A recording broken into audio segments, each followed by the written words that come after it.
I'm Chris Gooden, and this is the Good People Podcast.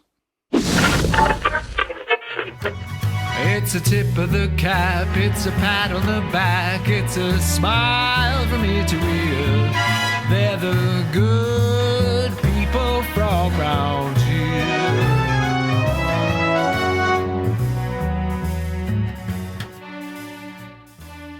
Welcome to another episode of the Good People Podcast. My name is Andy from In Other Good News, and this is the show where I get to be a little self-indulgent. I get to sit down and have great conversations with all of the good citizens from around town, and today is no exception. And in fact, at one point, not only were they a citizen, but they were the best citizen. So I'd like to introduce my guest today. He's good by name. He's good by nature. Chris Gooden, welcome to the show. Thanks, Eddie. Chris Gooden, you are the owner of Seddon Deadly Sins Cafe in Seddon in Melbourne. Citizen of the Year. 2019. 2019. And also, congratulations, because I believe this year is your 20th anniversary of Seddon Deadly Sins. Yes, it is. March 2003 was when we started. Unbelievable. Yeah. And does it look pretty much like, does the cafe look now like it did when you first opened? Oh, no, we've had quite a few changes. There was a great aesthetic and a great feeling and a vibe when we found Seddon Deadly. It was called 148 Victoria, which doesn't invoke much of a response. Yeah. And we felt exactly the same. It didn't really inspire us.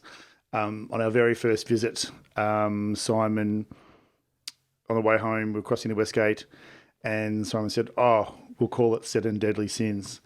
And like gold.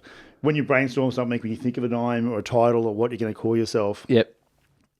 Sometimes you get 10 options and you're really trying to whittle it down. But Yep. this was like the first one. Yeah. And it was Bang on. gold. It was like perfect. Yeah, And I love the name.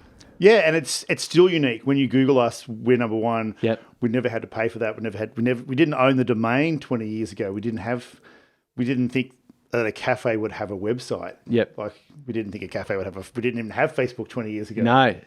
So it was a bit of a different sort of concept of how you create a brand and how we evolve that. So once we decided on that Seddon Deadly Sins, and then it took a while to actually buy the name and rebrand and stuff, because we was new to business and it was a big sort of shock for us. And also, even $150 to register the name is money that you should have been spending on other things. So Yep. It took a little while to have that. Now the confidence that's saying, "Oh, I'm so glad we did." I imagine if we lost it, would have been, it'd be fine, but you just come up with something else. But Yeah. love it. Yep. Now, Chris, you have been involved in a lot of community type activities, and you've been a great advocate for a lot of things. Back in 2011, you made a decision to start volunteering at Osnum House. Do you want to tell us a little bit about Osnum House, what they do, what you do with those guys?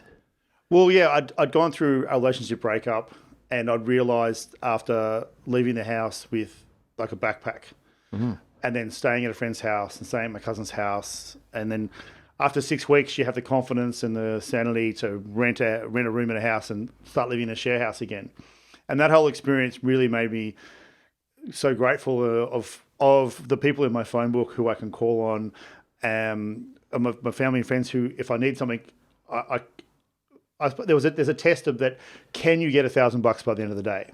Yeah. Who can you call? Who can do that for you? Yep. And if you can't do that, how do you make that circle of friends possible? And I realize I fall into that category. I'm really lucky and fortunate, and to be able to do that. So your situation, you it made you realise that if you're in a situation where you have to up and go from somewhere, do you have money in the bank? Is there petrol in the car? Yep. Can you grab a backpack and leave and Yep. find a bed tonight? and that was through your own experience that this epiphany, I guess, came. Finally it happened to me. Yeah. And I wasn't in a dangerous situation. I was just in a situation I didn't want to be in anymore. Yep. And I had to leave now. Yep. Before it got any more violent, or it wasn't violent, but before it Got anywhere. before it could have gotten anywhere else. Sure. You best remove yourself from the situation and deal with how you find a bed later on. Yeah. And then I realised how fortunate I was to be able to do that. And then there's a lot of people in our society who don't have that capacity. And I realised the difference between me and the people who are our homeless people or who do need crisis accommodation, who do seek shelter, they're only a couple of paychecks away from where I was. I had money in the bank. I had a car. I had petrol in the car. Those things were just there. Yep. I still had a job.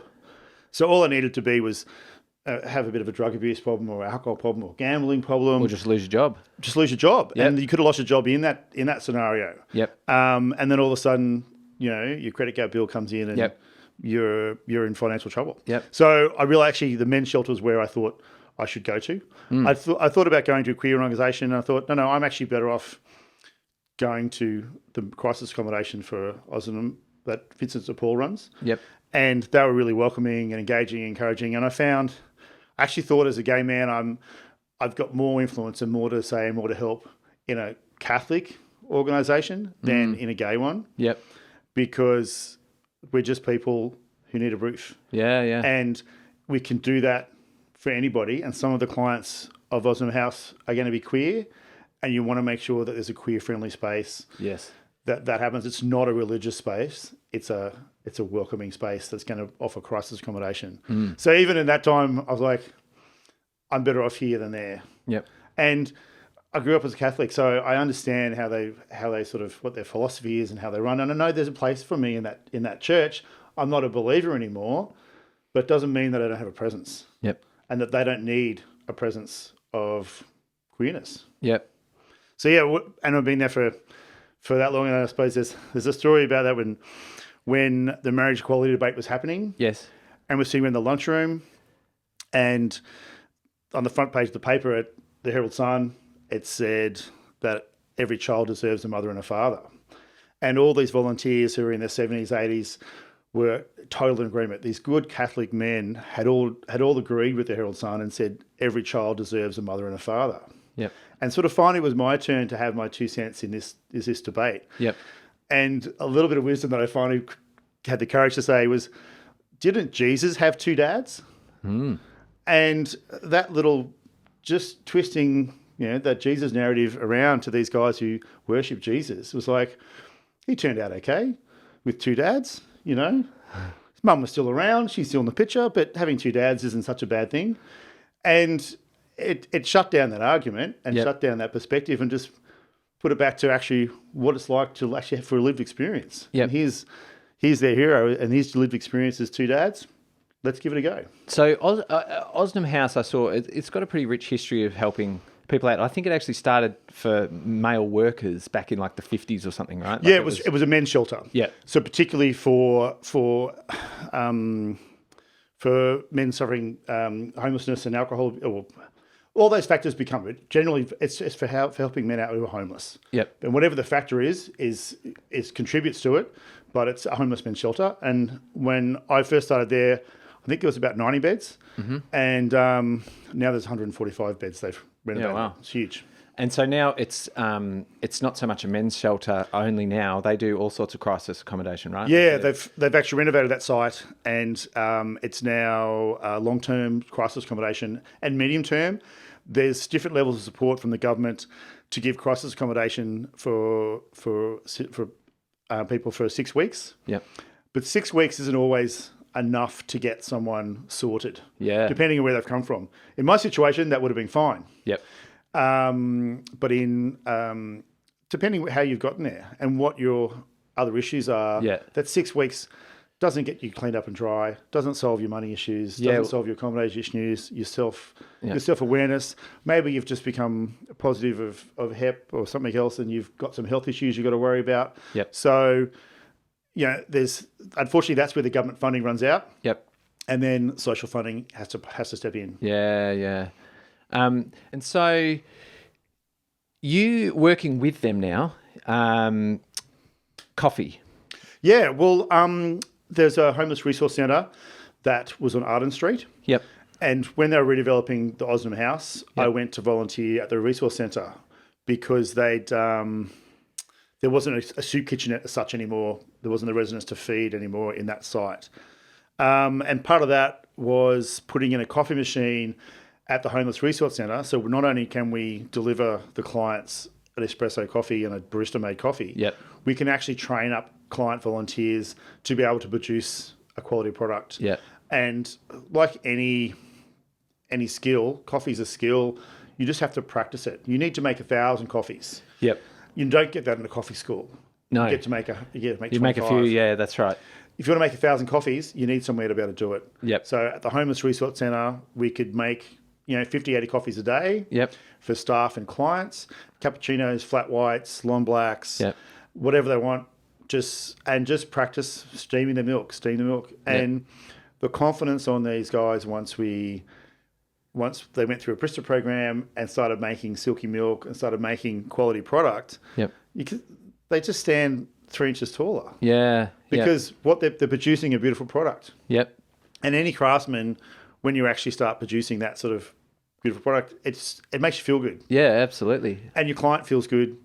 Because you were saying the clients, they come and you offer them a coffee and they're expecting to get a bit of Nescafe. Yeah, they're expecting a styrofoam cup. Yep. With 2 sugars in it and a bit of instant coffee. Yep. So it's also down to now not just training our baristas how to make a good coffee, but giving our clients a regular cafe experience.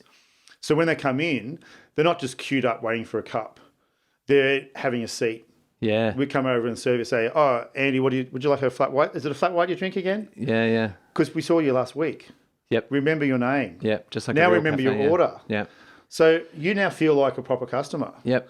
Not a homeless person. Yeah, yeah. Then we bring the coffee back to the table, and when we bring it down, we look at you in the eye like a proper customer. Yeah. Put the coffee down. Here you go, Andy. Here's your flat white. Yeah. Now the person beside you bumps into you every now and on the street. You both sleep rough. Yep. They've just now learnt your name. Yep. So next time they're both sleeping rough, you've got something in common. Yep. You're both clients of Vincent Care. Yep. You both go to the coffee thing on a Tuesday, but now you know their name. Yep. Guess what? We've just created a connection. Yeah. And we did that while making quality product and giving away service. Yeah. So it's unreal. I still get goosebumps about Yeah, it because yeah. it's like I'm when you imagining see it too. in Yeah. action. Yeah. It's lovely. And then when you are leaving there at the tram stop, Yep. and you see some of these 2 guys walking down the street together. Yep. Now I don't know if they're going to change their ways, if they're going to stop using drugs or alcohol, whatever. Yeah, yeah. I can't solve all those things, No. but I can actually make them have other community connections and friendship connections outside. And for a few moments. Yeah. Get back to normality. Yeah. And also now when they have money Yep. and they go into a regular coffee shop, they're actually going to get treated that way. Yeah. They're not just going to queue up, wait for it to be free. Yep. They're going to queue up at a regular coffee shop and expect to be served and know how to order a coffee. Yeah. And know how to wait for it. Yeah. And just be treated like a regular cafe. Regular Joe, Exactly. if you will, for want of a better pun. Well, a cup of joe is what they call it in America. And it's that terrible percolated, just bottomless coffee. I know. It's a catchy name though, so I do get a bit caught on it. Yeah. Talking about coffee, what would make a bloke like you drive 3,500 Ks to hand deliver a coffee machine to the opposite end of Australia? The opportunity to make people smile. Yep. And the opportunity to share our skill set. And if you've ever been to Queensland? Not that far up, no. And was the coffee any good? No. Yes? No. No, it was shit. I've been to Queensland. I used to live in Queensland. Yeah. It's terrible. It's hard, yeah. What Melbourne can offer the rest of the world, and particularly Queensland, is how to make a decent cup of coffee. Yeah, absolutely. So we were approached through my partner at the time's friend was Joe O'Brien from ABC News 24. His sister ran the school at Lockhart River, was a principal there. Uh-huh. She sent 12 kids to Melbourne to learn about hospitality. Right. So they came to Seddon. Yep. So that's like 2014? Something like that. Yeah. 12 kids. As Siobhan said, I'm sending you 12, 15-year-olds who are disengaged at school for a day. Right. Good luck. Yeah. But a challenge. Yeah. Like, how awesome to come to the Big Smoke and immerse yourself in coffee culture. Yeah. So I went to my neighbours because I didn't want to look after 12 kids. And I asked my neighbours, went to Common Galaxia, I went to Little Man, I went to Advia. Yep. All produced great product, Yep. all great community members of Seddon. Yeah.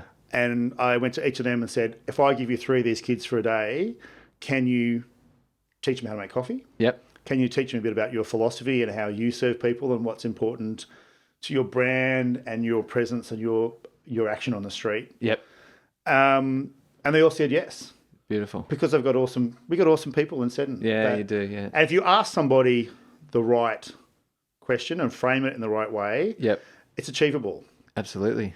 So we did that. So we had these fabulous kids in for the day. We did a welcome to country in Seddon, and we sent them all up and down the street, and we made lovely coffee and had lunch. And then I thought, these kids are going back to Queensland to make coffee on a Breville. Now, no offense to Breville, Yep. they make a great product, but if you're going to get a job in a cafe, Yep. It's not going to be on a Breville. we need to give you a Lamazocco. We need to give you a Yep. Sinessa or a Gadget. or something. Yeah. So again, I went and asked a friend and said to my coffee supplier from Metro Coffee, big shout out to our good friends at Metro Coffee. Yeah. And said to Steve, I want to take a machine to Queensland to give to these kids. And he said, what do you want? I said, I need a 10 amp machine that we can chuck in the back of the truck and take to Queensland and never see again. Uh-huh. And it breaks down in 3 years' time, and they throw it away. Yep. But let's try this. Yeah. And Steve was all on board. 3 months later. Well, actually, we did it a year later, but 3 months later, I had his approval. He found me a machine. Yep. The next winter, we put it in the back of the Commodore and Back of the car, yeah. drove 3,500 kilometres. 3,500 Ks. Do you know, yesterday I decided just to have a quick look at that journey. Yep. And Apple Maps couldn't even take me there because the last section there's road issues. And it wouldn't even tell me how far to get there. It's 15 hours drive north of Cairns. Yes. That's probably the best way to... We know how to get to Cairns. So we actually drove to Cairns in... Wagga. I drove to Wagga, St George, Charters Towers, Townsville. Yeah. So Cairns. We Cairns in 4 days. And if just to put it into perspective for us Victorians, halfway there is still in Queensland. So yeah. So like it's like Longreach or somewhere. St George is just over the border of New South Wales into Queensland. Yeah. And that's halfway. That's halfway. So that was night 2. Yeah. It's such a long way.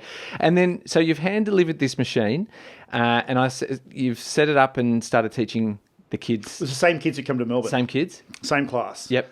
And trying to just, make sure that we follow a few things up and try to give them some mentorship and some skills. So out of that class, one of the girls went to Uluru and did an apprenticeship and became a Cert 3 food woman in Uluru. Yep. I'm still in touch with her on Facebook. She's back in Cairns again. But just to give those kids an opportunity and also broaden their scope a bit, especially when you grow up in a community like Lockhart River, it's only 600 people. Yep. Now, I grew up in a town called Lockhart. Right. So growing up at Lockhart and then learning about Lockhart River actually felt really at home to me. Mm-hmm. So I grew up in a place of, population of 6. Yep. Like, it's tiny. 6, But our nearest town was 1,500 people called Lockhart. So I know about small communities and about this isolation. And, and it's almost small-minded thinking. And one thing that Siobhan was really passionate about was to give these kids an Australian experience, get them to come to Melbourne and see the big smoke and appreciate that there's a whole Australia out there. Yeah. Encourage them to go to Uluru and do an apprenticeship at Uluru and just spread their wings a bit and not just get stuck in Lockhart River, because the education should broaden our horizons and our mind and our opportunities, and encouraging these kids to actually go and seek them. Yeah, well, I saw the video of that, and that was it looks like a lot of fun and an amazing journey. And just seeing the kids working hard on, what was it called? The Veranda Cafe up there? Yeah. Just at the front of the library. It's the veranda. Yeah, it's good. And then just making coffee, and again, just relating to the fact that it is literally the opposite end of the country. Like, you can't go a lot further. You can go a fair bit further, but in the scheme, we actually drove to the very tip and back. Yeah, because if you're going to go there, you might as well go all the way. All the way. And what's another 2 days? Yeah, and for us Melburnians or Victorians, 15 hours of driving from where we are puts you into well beyond... You're nearly to Brisbane. Well beyond Sydney, well beyond Adelaide, well beyond sort of all the stuff that we need locally, and it's just such a long way away. So I think that was amazing. That was great to watch. G'day, it's Andy here from In Other Good News, and I hope you're enjoying today's episode of the Good People Podcast. Do you know back in 2020 we created Grindhog Day, our very own line of coffee beans that supports the amazing charity Food Bank. Every single purchase of Grindhog Day coffee puts food on the table for vulnerable Australians. But we knew that we couldn't just create any old coffee. We had to create something that would rival the best that is out there. So we've got a blend from Colombia, Brazil and Papua New Guinea, and it's something that I think is purely magical. But you don't have to take my word for it. Why don't we ask these couple of geezers? How's your coffee, Sonny?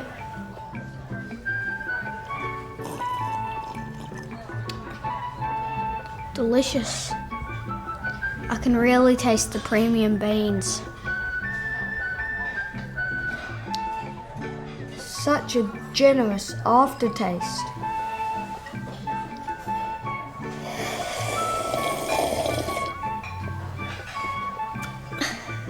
Are you old enough to drink coffee? I have a moustache, don't I?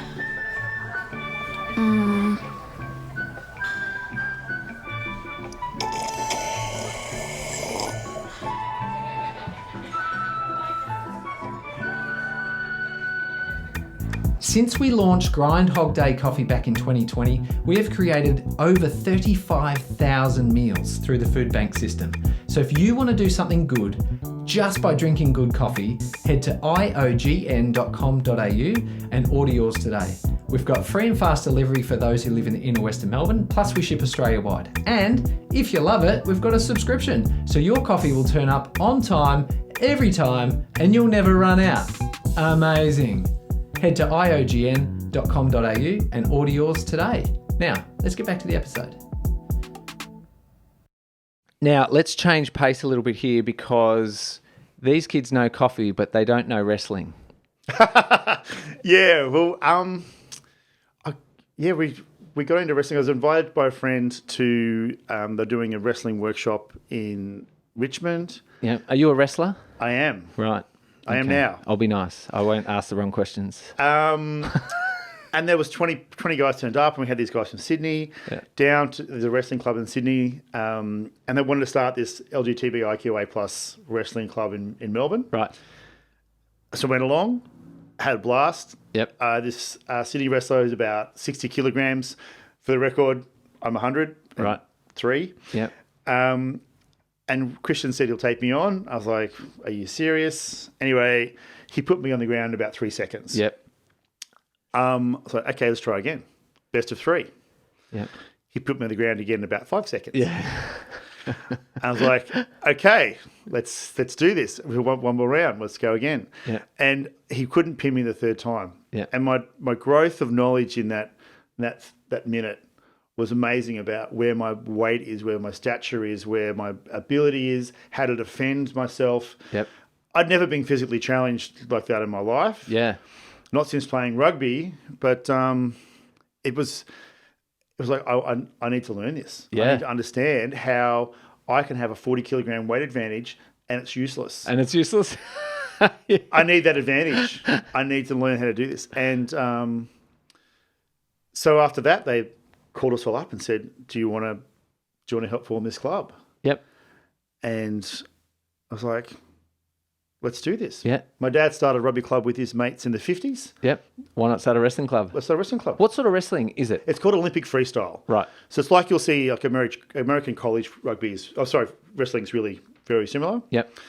There's a great club in Sydney called the Sydney Silverbacks. They've been going for a very long time. A bunch of us went up for their major fundraiser. They had a big trivia day. Yep. We just had great fun with that, and we came back with a check for $900. Right. They gave us $900 at their trivia day to pay our insurance and our seed money to get started. And it's like, go. Yeah. It's awesome. Yeah. When you have that, again, you have that great support from another community that gives you an opportunity. Yep. Let's give it a go. Yeah, got to take it. So we became incorporated. We had insurance paid. We had a coach. We had a venue. Yep. We just opened the doors, and here we are 7 years on. We're still wrestling every Friday night at 9 Harper Street in Abbotsford. Right. Yes. And it's just been getting, like our motto is to make wrestling accessible and a safe space. And as young gays, too often we find homophobia in sport or in society. Yep. And someone calls you a faggot or a dyke or whatever. Whatever. You're a sissy, whatever the slur is. Yep. And some of them cut. Yeah. And you isolate yourself from that part of society by isolating yourself from sport and by engagement. And that's not good for us. No. We actually we need to be part of community. We need to be represented in all parts of community. Yeah. Because we're there anyway. Yeah. Surprisingly, you're actually still there. We're still there. And like we were talking some weeks ago about how the fact that at the moment, and I could be corrected here, but at the moment there is still 0 AFL players who have come out as gay or any gender diversity. 0. Which that doesn't stack up. How does that possibly work? Is teenage AFL so homophobic that they don't graduate to AFL? Yeah. Are they getting filtered out? Exactly. It's so bad that they just can't see themselves playing professional sport. Yeah. You flip it over to AFLW. Yep. Different story. Yeah. It's so well done, girls. You just show how awesome you can be and how much of a community member you can be and how positive you can be about your life. Yeah. And it's a shocker that we have that as an issue. Yeah, it still amazes me. That stat, like 0, it's not even like a handful. Not 1%, not 10%. Like we look at statistics about where queerness is in society, and we're 5%, somewhere like that. It depends on how you measure it and where it is. But how many hundreds of AFL players have we had in the last 50 years? Yeah. 0. Yeah. And even NRL as well, big issue with that. Yep. Ian Roberts is our biggest one. And that was 30 years ago, 35 years ago. Yeah, it's just an amazing stat. Like it everyone knows it can't be possible that you can have an entire league of that many teams, that many players, that the funneling the sport is massive. Like it's impossible, right? And even as in Australia of our out people, I really compare this to say England, where I lived for a few years at the beginning of the century. You have people like Graham Norton and Michael Barrymore and Lily Savage, Izzy Izzard, the out queer celebrities that were on the TV, on the radio, they're just being who they are, they're doing their job, and they're queer. We don't seem to have that as much in Australia. It's not. We do have a few now, but it's not as deep and as seems to be as accessible as it seems to be in the UK. Yeah. So I don't know if the pathways are there that they should be. I remember bumping into Magda Szubanski 20 years ago at a Pride festival, a Midsummer Festival in Melbourne. And I saw her, she's sitting down with her friends, and this is before we had phones. Yep. I demanded a selfie with my little point and shoot camera. And Magnus, in her drunkenness, politely asked me not to take a photo of her in her current state. So we held hands, and I took a picture of me holding her hand. Yep.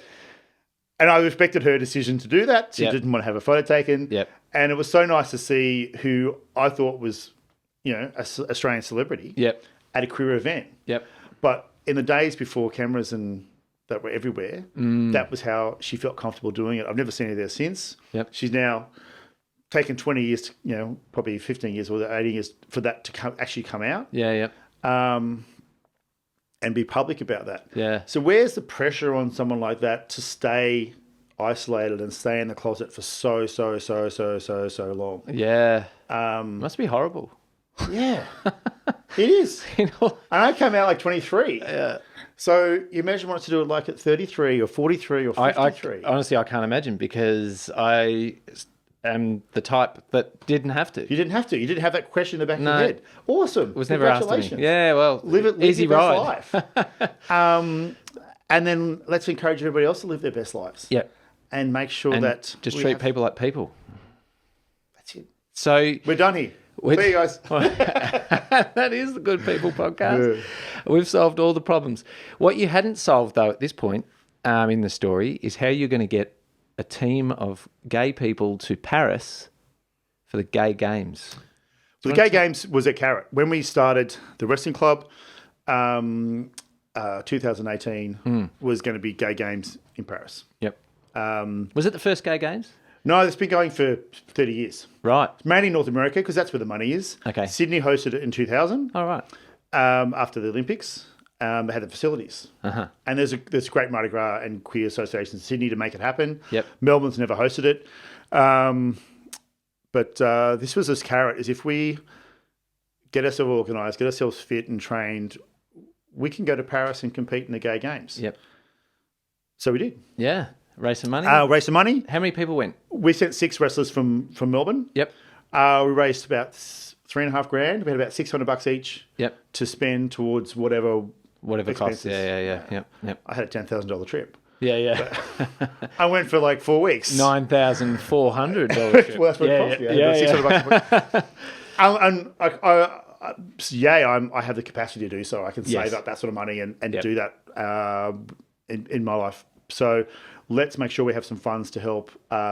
We had 3 of our members that was their first trip overseas. Yep. Was to go to Paris to compete for Australia. On a world stage. Yep. Unreal.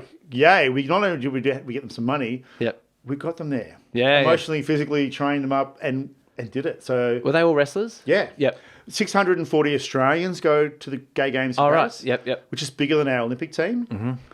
We don't have government funding. We're all self-funded little sports clubs across the country. Yep. Who have barbecues, sausage chisels, Bunnings days, T-shirts, Yep. raffle nights, whatever. Whatever you can do. To get the funds together to go to the other side of the world. Yep. And we came back with 3 medals. Wow. So we're pretty wrapped. 50% strike rate. 50% strike rate. I'm not a mathematician, but Well, you I'm should glad be. you made that easy for me. Yeah, it was pretty good. So it was good. It was an awesome experience. And this year there's going to be Gay Games again in Mexico. And we'll do the same thing. The club will fundraise. I don't think I'm going to go this year, but we've got a couple of members who are pretty keen. Yep. So I think we've got $1,500 set aside for that already. Yep. So hopefully we can double triple that. So these guys will have like a half an airfare or paid for to get them on their way. Yep. And then come back and it's your turn to do it again. Yep. To encourage the next generation. Yeah. To have a go. To have a crack. Yeah. Yeah, no, I reckon it's unreal. Obviously, a big advocate of gender diversity. We'll just encapsulate it if I can. Yeah. In 2017, we've got a referendum coming for gay marriage. Yeah. And Australia is sort of making a change, making a big change. And there's a lot of discussion. You thought you were going to help with this movement? Yeah, well, it was decided that we're having a plebiscite. Yeah. And that itself was a whole controversial scenario. So the government of the day thought that this was the best way to let the country decide. Yep. No one wanted to actually have enough leadership on this scenario. And I was walking my dog one morning and Facebook had become really negative about this campaign and a lot of people feeling incredibly isolated and alone and alienated from their families about what was going to happen. And there was our vote was yes. Positive. Well, I thought the positive vote, yes for marriage equality. It's such a positive word. Yep. So it's a very easy answer. Yes is the way to go. And there were some yeses appearing on walls in Melbourne. Yep.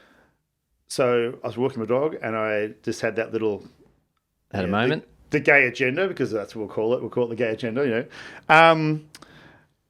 Let's paint the big red wall at Seddon Deadly Sins, which hadn't been painted professionally. It's only been graffitied a few times. Yep. Had never been painted in 15 years. Let's put a big white yes on that wall. Yeah. So just the word yes? Just the word yes. Mm-hmm. Not vote, just really simple messaging. Yep. So we got ourselves motivated. I contacted one of my good friends who's an artist, Matt Lucas from Footscray. Yep. He put me in touch with David Lee Pereira, who was painting yeses in Fitzroy. Uh-huh. By the end of the day, I had David booked in to come and paint a yes. He put a massive yes on our wall. Yep.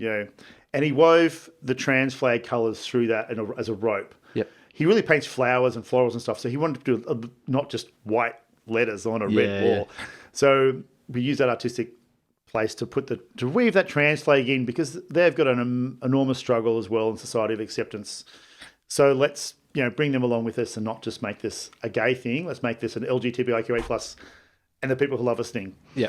And I use the word queer all the time. For me, I find that more encompassing. Just whatever you want to call yourself. Yep. I don't ask if everyone's straight around. Yeah, no. I just want to make sure that people know that some of us are queer or queer friendly or whatever, and that you're welcome. So you've painted this mural on the wall, and then that encouraged. Did you ask people to sign the wall, or did they do it on their own? No, I encouraged them to sign the wall. Yep. And we'd give you a text to sign the wall. Yep. But you couldn't sign the wall, and we'd ask you, have you sent your plebiscite back? Uh-huh. And you'd say, I'm going to do it tomorrow. And I would take the pen away and say, no, come back tomorrow. When you've done after you've signed it. Because we wanted to make sure we had the action. Yep. There's all good to have volume and talking, but the only thing that was actually going to get us a positive result was the action. And we'd painted the wall, and I went up to visit my family. And this was I'd come back from that trip in tears because I'd spoken to my mum and my dad, and my dad was a no, and my mum was a maybe. And I was driving back to Melbourne going, how did I muck this up? Yeah. How does my family not even believe this is the right thing to do? Yeah. And I went through this whole cycle. It's a 5-hour drive. I was in tears and didn't know what to do. And then when I finally got home, I was like, right, we're worried about the middle ground, the people who can't be bothered and the people who aren't motivated. They're our target markets. Don't worry about the no's. Don't worry about the gays. They're already there. I need our mums and locals and our people at the dog park to get off their ass, vote yes, and put it in the postbox. That's our action. Yep. If we get that to happen, we'll get the 67% we need. Yep. And we did. And you did. And that's, it got tagged about 3 months later with... Someone graffitied it. Yep. And I was painting over it, and I was like, I don't give a bleep. Yep. Yeah. We won. Yeah. Yeah. You can call me whatever you want now. Yeah. I'm equal. Australian spoken. Australia spoken. Yeah. Yeah. Tribe has spoken. And the flames are being extinguished. We are here. We're queer. And we're up for a beer. Yeah, there's a great slogan. I feel like you've used that before. Maybe a little bit. It's fantastic. I was telling you when you told me this story the first time, how my wife and I were a little bit anxious about how we would explain the situation to our kids because we wanted to do it justice and we wanted to make sure we told them the correct way. And in the end, our explanation was something along the lines of, well, you know how a man and a woman can marry? Well, now, if you're a man that loves a man or a woman that loves a woman, they can marry now. And my kid said, okay. And I was like, man, if only it was that easy to just this the acceptance. They just accept it because they haven't. When you see what happened in Parliament, when it was being tabled in Parliament and legislation was going through, there's 145 members in federal Parliament. Yep. I think there was 11 or 7 no's and a couple of people abstained. I think it was 7 no's and 4 people abstained from voting, and the rest of the House was yes. Uh-huh. But it took the country to reply to say, just sort this out, dickheads. Yeah. For them to go, oh, okay, it's just a bit of legislation. At the end of the day, we actually only have 7 no's in the whole chamber of 145 people. Yeah. Get with the program. Yeah. And how are you feeling a little bit sorry for those the married couples that had to get divorced after that? Oh, I just hope that the county court can handle all that. All the extra divorce rate because of the. That was a commitment. Yeah, it was a commitment to the cause. I think this is also highlights that worry about your own backyard. Yeah. Worry about your neighbours and how you treat people and how you want to be treated. Yep. And then let everyone else do their thing. Yep. And if they want to get divorced or they want to get married, doesn't change the quality of your marriage. No. What changes the quality of your marriage is how much face-to-face time you have with your partner. Yeah. There's this awesome study about you want to fix things in your marriage. You know what the best way to fix things in your marriage is? Kiss your partner for 6 seconds. Really? 6 seconds. Yep. Is the difference of that intimacy. Yep. That we're not getting out of some relationships. Yeah. And focus that energy and that intimacy on Yep. your partner. Yeah. Make them feel special. You can buy flowers, chocolate, whatever. Yeah. It's You can material. Clean the house. Yeah. Give them an awesome kiss. Yeah. And I've heard of something similar, 20-second hugs. 20-second hugs. How good are they? Yeah. When the Yes campaign, so many hugs. People coming up who are going, thank you for the wall. Yeah. And having random people give you hugs. We can't hug anymore because of bloody COVID. But I'm back to hugs and kisses. Back to hugs. I've got 4 shots. I'm as immune as I can get at the moment.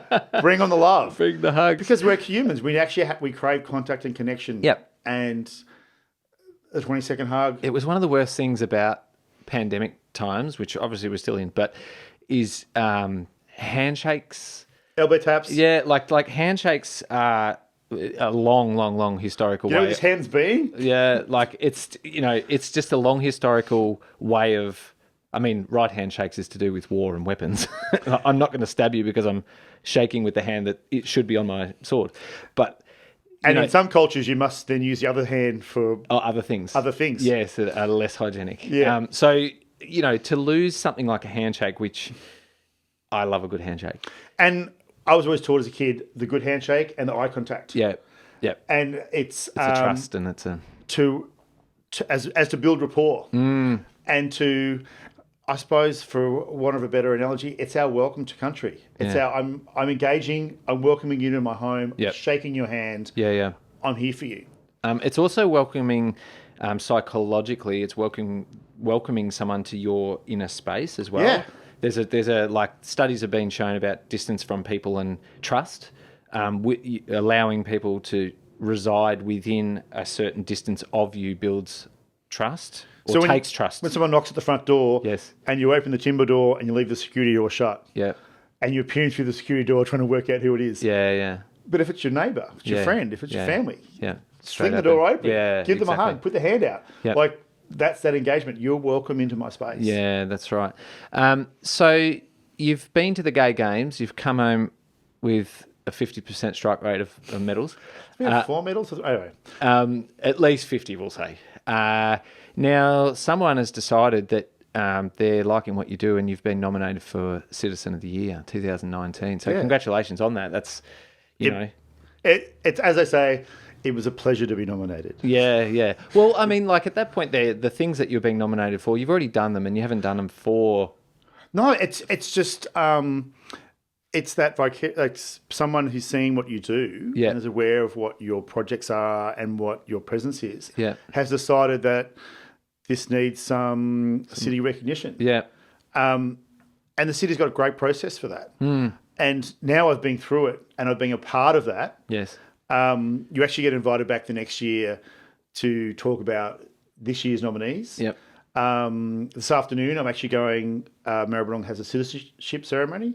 So I get to go to the citizenship ceremony and welcome these new Australians. Yep. And shake their hand, look them in the eye, Yeah. give them a tree, and welcome them to Maribyrnong. And it's an absolute pleasure and privilege to be able to do so. And you're there making new Australians, and they're so happy and so joy to whatever they've overcome to join this fabulous country. Yeah. And, what sort of tree? What sort of tree? Australian native. Some sort of Australian native tree. Yeah.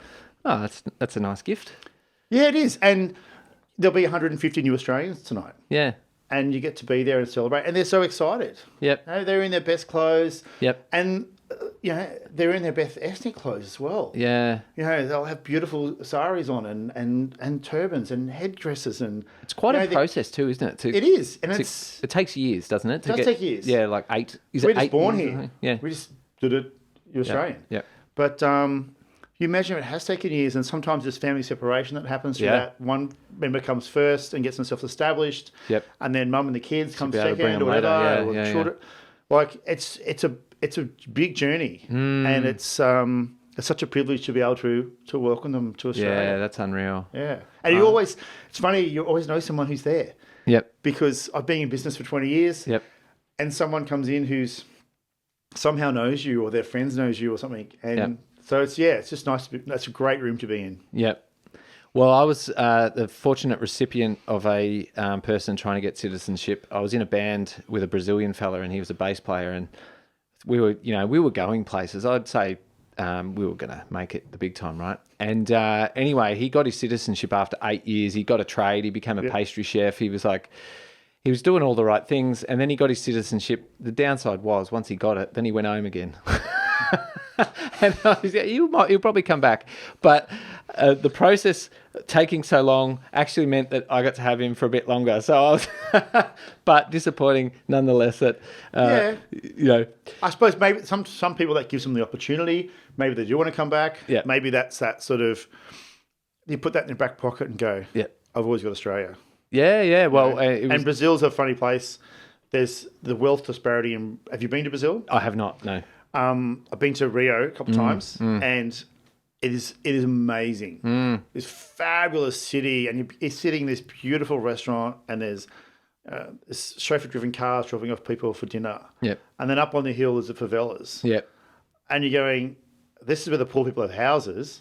So there's people poorer than that, which we can see from a fancy dinner. Yeah. And it's just, the wealth disparity there is out of this world. It's amazing. Okay. Well, Frank, if you're listening, come back at some point. Come back, make me some pastry, and come and play some bass guitar if you could. Exactly.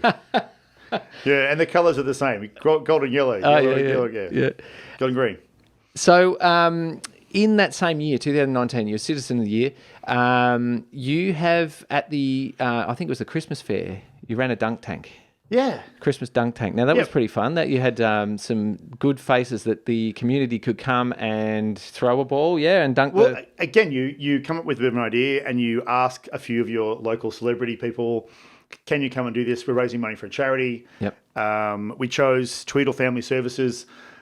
They do sleep schools for young families. If you've been to Seddon lately, you may see a few prams around. Yeah. We've got plenty of young families. And as a barista, I see these families go through their pregnancy. Yes. They start drinking decaf. They start going to the toilet all the time. They're getting bigger and bigger and bigger. And then finally, baby turns up. And sometimes you don't see them for months. Sometimes you don't see them for weeks. Sometimes you see the newborn, day 2, you see this newborn baby come back. Yep. So all different variations of how these people become their families. And we chose Tweedle because of the work they do with those families. When they don't get their sleep patterns right, I can see it in their faces. I can see this is a family that's really struggling. Yeah. And they need help like that. Yep.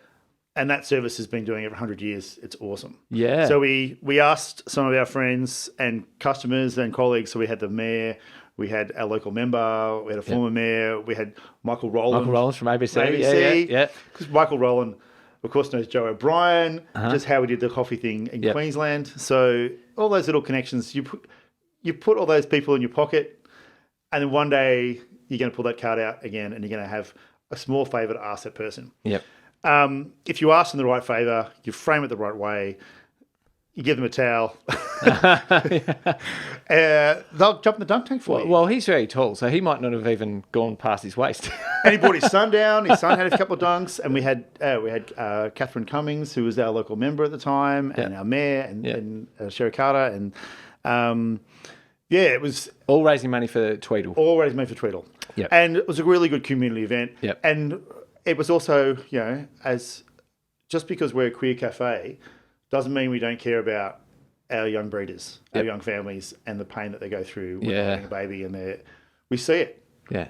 So, like if we see something we see a shortfall in community, we see an action that needs to happen. Yeah. It's up to us to raise our hand and go, how do we help you? How do we do this? And there's also that trust you have with your barista. You're the first person who you've told that you're on decaf because you've just had your first scan. You haven't told the mother-in-law yet. Yeah, that's right. But you tell your barista that. Yeah. And it's like, oh, you're on decaf. Congratulations. Is it a secret yet? They come in and say, don't tell the boss. It's like, it's okay. Your secret's safe with me. I'm your barista. You trust me. Yeah. So you have that connection with these people. Yeah. So you can say, how's it going? Yep. How are you sleeping? I can see you're tired. How are you doing this? Do you and suggest what that there's services out there. There's people to help you. And so by supporting Tweedle, I mean, that was that got you a gig going to the 100-year anniversary at Government House. We got to meet the governor. Yeah. Which was, it was awesome. What year was that? It was just last year, I think. Last year. So Linda Dessau. Yeah. Yep. And Government House is like, we caught a train into the city. We're all suited and booted. Yep. Walked up to Government House, and it's a beautiful day, and the gardens are fabulous, and the scones are okay. But and again, you walk into that room. Yep. And I knew the employees from Tweedle who we've had dealings with. Yep. But there's another customer who's there who I haven't seen for years. She's moved up to the mountains. Yeah.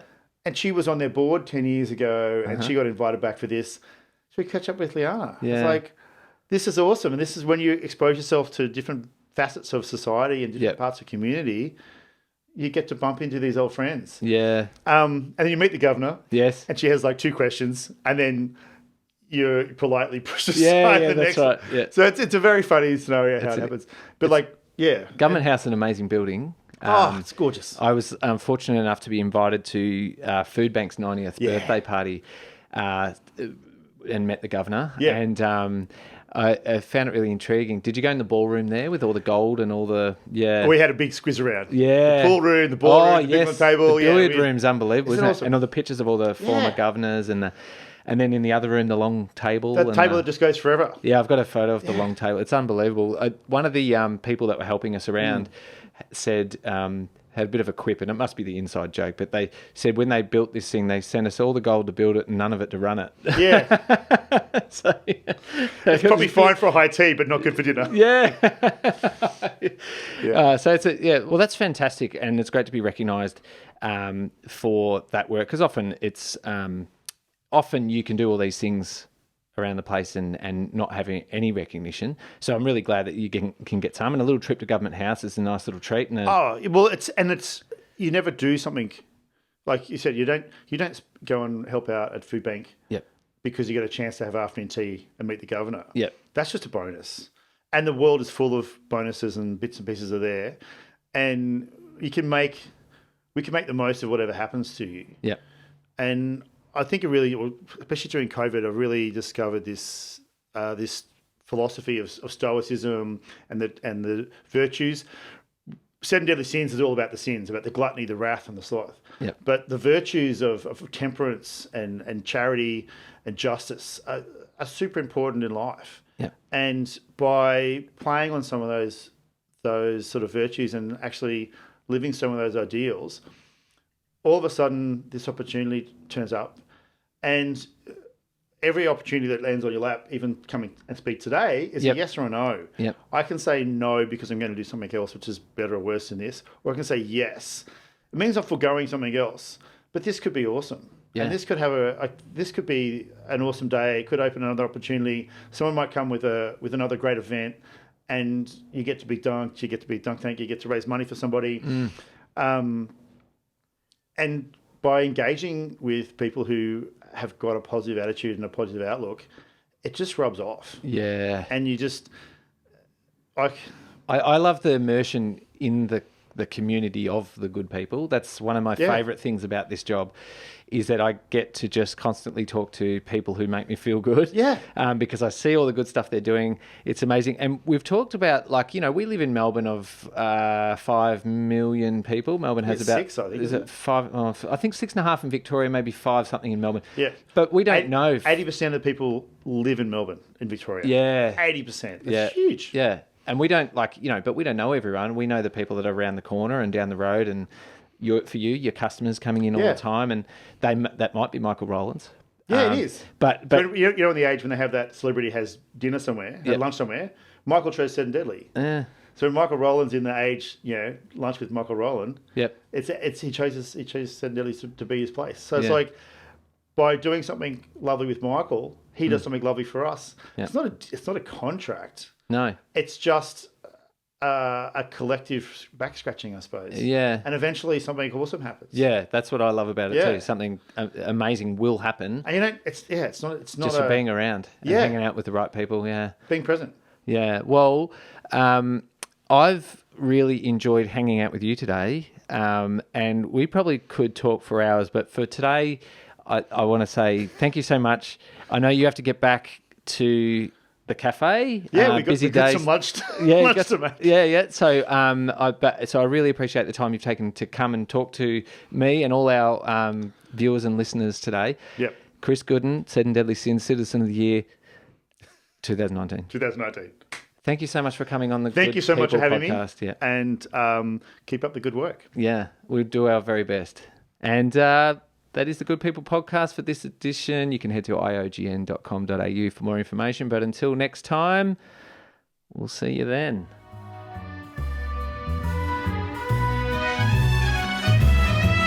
Well, it's a tip of the cap, it's a pat on the back, it's a smile from ear to ear. They're the good people from round here.